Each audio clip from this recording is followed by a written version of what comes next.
Hey, Dr. Clark here, and in this preview video, we're going to be looking at section 3.2 nonlinear models. Let's take a look. So first, the difference between a linear and a nonlinear model, at least for first order, which is what we're looking at here, a linear model would just be y prime equals function of t, y plus function of t. So it's linear in y and y prime, right? So you can have functions of t, but the y and y prime have to be by themselves.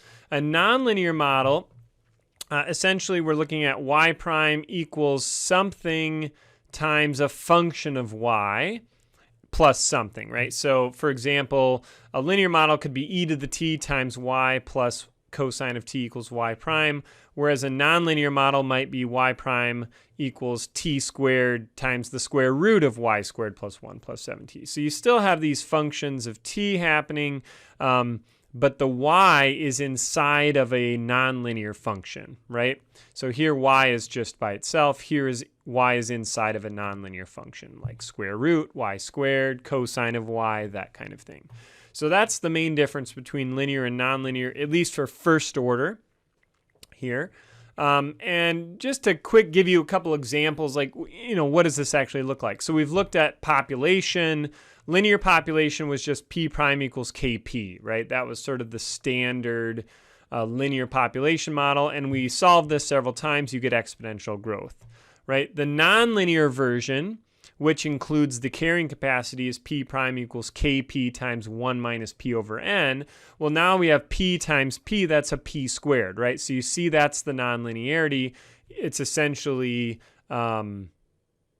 it's really, if you multiplied this out, you'd have kp, which would be linear growth, but minus kp squared over n, so there's a nonlinear term that's accounting for what happens when the population gets large. It drives the p prime to become negative when p is large, but positive when p is small. So that's what nonlinear model does for you. It allows you to account for more features that are actually going to show up in realistic situations, like a carrying capacity. A population doesn't actually grow exponentially. Eventually it eats all the food and then starts dying off or leveling off.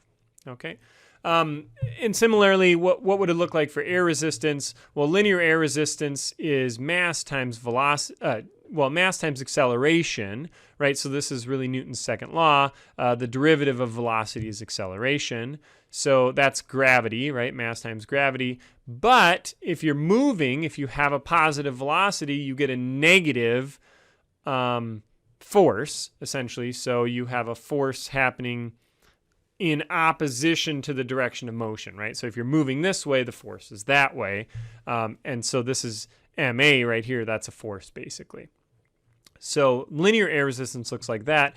Nonlinear, what you do is it's essentially like v squared. So v times the absolute value of v. When v is positive, that's just v squared. But if v is negative, you want the absolute value on there. So again, the force is against the direction of motion.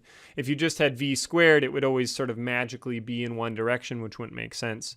Positive velocity and negative velocity would have the same resistance, but this way it flips it, so it's always in the opposite direction of motion. But that's nonlinear, right? So you'll notice like a v squared, that's nonlinear compared to v. Okay, so in class, what we're going to do is just see a bunch of nonlinear models, see how you would use them, see what situations they might be useful in, and then work out some problems. We'll be able to solve some of them, not others, and that should be a good introduction for you to see what we're going to do in class. All right, so we'll see you in class, and have a good day.